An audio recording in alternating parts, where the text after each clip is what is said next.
Iniciamos aqui uma série de vídeos da Rede Rua de Comunicação chamada Lição de Vida. Estaremos abordando a trajetória de pessoas que, por sua simplicidade e autenticidade, ajudam a construir um mundo melhor. Nosso entrevistado de hoje é o Cardeal Arnes. Nascido a 14 de setembro de 1921, na cidade de Forquilinha, Santa Catarina, ele foi ordenado padre em 1945. No ano de 66, foi sagrado bispo pelo Papa Paulo VI e em 70 assumiu o pastoreio da Arquidiocese de São Paulo. 3 anos depois, era nomeado cardeal. Paulo Evaristo Arnes é lição de vida. Confira. Basta agora falar numa linguagem que o nosso povo entende, que nós todos entendemos. Eu vou agora, em nome de todos, abraçar o nosso cardeal.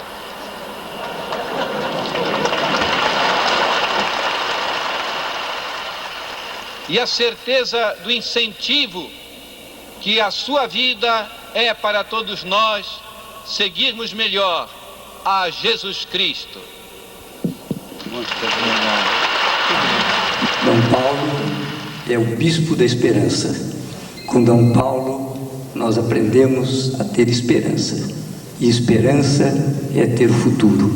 É ter esse futuro de amor, de justiça e do seu fruto que é a paz. Muito obrigado, Dom Paulo.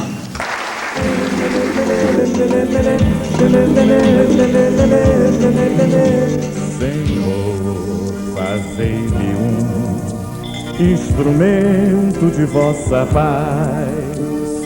Onde houver ódio, onde houver ofensa,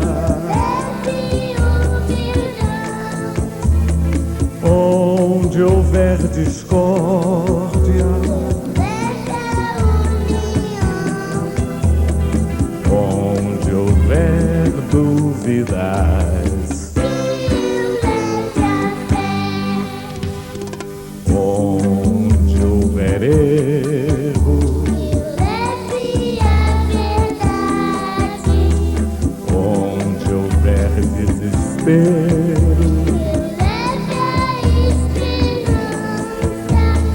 onde houver tristeza, onde houver trevas, mestre, A presença dele era muito marcante para nós todos, porque ele era um menino extraordinário, muito bom, muito responsável e muito dedicado, muito amoroso com todo mundo. Ele era um menino assim, eu acho que desde pequeno Deus colocou a mão sobre ele para tornar alguma coisa na vida, fazer alguma coisa especial deste menino. Que ele era um menino bem situado na escola, era muito elogiado pelos professores e era um bom companhia de papai. Ajudava no balcão de uma casa comercial que papai tinha e fazia muitas amizades. Até hoje eu me lembro das velhas amizades de Dom Paulo com os colonos daquele tempo. Queremos agora conhecer um pouco da trajetória do Cardeal da Esperança, falando sério com Dom Paulo Evaristo Arnes. Dom Paulo, a família, o que representou para o senhor em termos de aprendizado no cotidiano da vida? Sabe, a minha família é muito numerosa. Nós somos ao todo 13, um falecido há pouco. E esses 13 viveram sempre muito unidos e souberam repartir. Nós repartíamos até os gomos de uma tangerina, de uma laranja. Mas a segunda coisa, a mais importante talvez fosse a gratuidade. fazer tudo de graça para o outro, estar sempre unido. E a grande alegria de poder brincar nos pastos onde estavam os animais, de poder andar por toda parte, todo o grupo unido, de poder ir para o rio, tomar banho, e depois de poder ir pescar, passear por toda parte, fazer as coisas assim, com a permissão e o olhar sempre atento da mãe e do pai, que eram extremamente bondosos e sobre os quais, aliás, nós escrevemos um livro sobre a mãe e sobre o pai. Uma pessoa muito conhecida do senhor, o senhor poderia definir para a gente o apóstolo Paulo? O apóstolo Paulo, para mim, foi o modelo na vida. Até um dia eu perguntei para a minha mãe, por que a senhora me deu o nome de Paulo? E aí ela disse assim, porque ele foi o maior missionário. Essa ideia entrou no meu coração depois que Santa Teresinha foi proclamada padroeira das missões em 1925. Daí para frente eu pensei, eu vou ser missionário, na África ou no Japão. De fato eu fui para a África, mas para fazer uma conferência. Fui para o Japão para ganhar um prêmio no Japão e fazer conferência. Mas não fui missionário nesse sentido.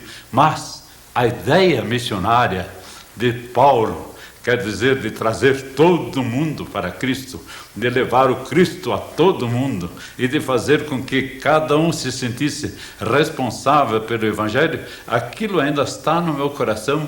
Eu acho que Paulo é realmente o exemplo do que deve ser um cristão no dia de hoje. Dom Paulo, o que representa para a vida da Igreja o Vaticano II e o Papa João XXIII? Sabe, é uma pergunta formidável.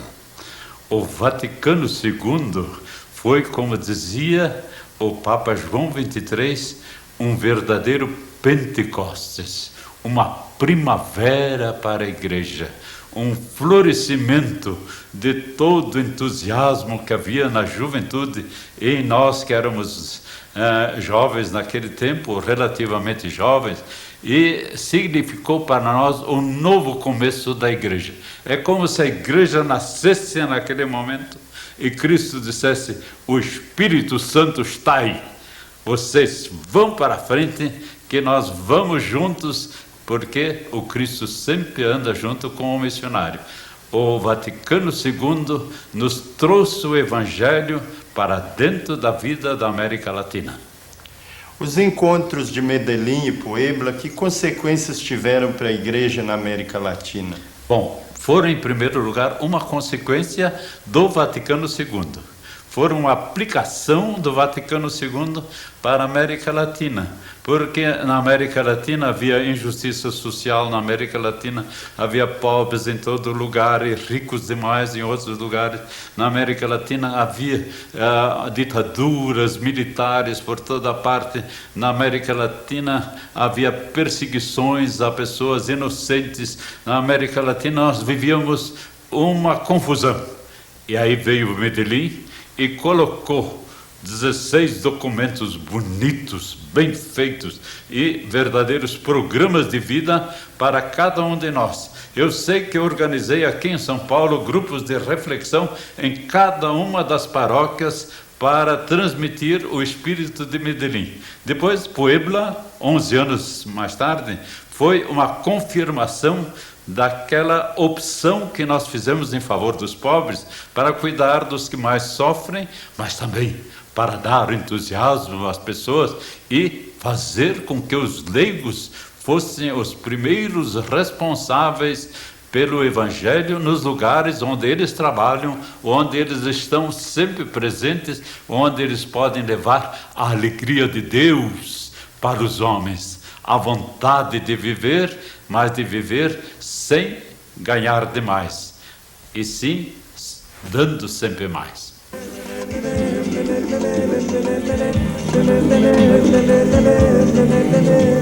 Senhor, fazei-me um instrumento de vossa paz. Nós entramos juntos no seminário, no mesmo mês e no mesmo ano, no seminário de Rio Negro, no Paraná. Havia 150 alunos, nós éramos dos menores. Estive com ele 14 anos. no mesmo banco, na mesma classe. Até existe aquele canto, na mesma praça, no mesmo banco. Pois é, nós estávamos sempre na mesma classe, no mesmo banco, durante 14 anos, até o sacerdócio. O Frei Paulo Evaristo Hans é um frade, eu diria, perfeito. Ele tem alegria, ele tem esperança, ele vive aquilo que São Francisco tanto queria, a humildade dentro de uma tremenda cultura que Dom Paulo Evaristo tem. Muitas pessoas nem imaginam a personalidade também cultural de Dom Evaristo. Dom Helder Câmara, quem é? Essa pergunta todo mundo faz. E sabe quem fez essa pergunta para mim? O Papa Paulo VI. E eu respondi para ele: Dom Helder é um poeta, mas também é um profeta e um místico. Quer dizer, um poeta sabe dizer as coisas e o povo apanha aquilo que ele diz. É um místico, quer dizer, ele vive rezando. Ele passa das 2 às 5 horas da manhã de joelhos ou rezando sozinho em seu quarto e passa a vida inteira sempre junto a Deus. Mas ele também, além de ser poeta místico, ele também é um grande missionário, um homem que leva as ideias de Deus para o coração dos homens. É realmente o maior homem da igreja no Brasil, sem dúvida nenhuma. É verdade que ele é tio do senhor? Ai, que coisa! Um dia o Papa, quando me perguntou quem é Dom Helder, ele disse: eu sou suspeito, porque eu sou sobrinho dele. Ele me disse: eu não sabia. Eu disse: todos os bispos são irmãos do Papa. E se alguém é irmão do Papa, eu sou filho do Papa, porque sou cardeal. Então, é meu tio. E eu escolhi entre os 130 ou 150 cardeais, eu escolhi um só, como tio, Dom Helder Câmara. E desde então ele me chama sempre meu sobrinho, como telefonou ainda esses dias dizendo meu sobrinho, como também eu chamo sempre meu tio. É realmente uma relação muito fraterna em relação ao Brasil e ao mundo inteiro. O que significam as campanhas da fraternidade para a igreja no Brasil, Dom Paulo? As campanhas da fraternidade foram uma invenção genial. O Brasil sempre tem problemas novos, porque é uma terra nova. Sempre tem problemas agudos que ferem alguns, o povo sobretudo, porque sempre temos pobres. O Brasil é uma terra em que sempre há confusão. É preciso traçar linhas para que o povo saiba como andar e andar satisfeito. Então, para tudo isso veio a campanha da fraternidade. A campanha da fraternidade assume sempre um grande problema, por exemplo, o problema do negro. Por exemplo, o problema do ensino para o ano que vem, né? Por exemplo, o problema do preso torturado no Brasil neste ano. São grandes problemas e a campanha da fraternidade esclarece, a campanha da fraternidade denuncia e a campanha da fraternidade também anuncia.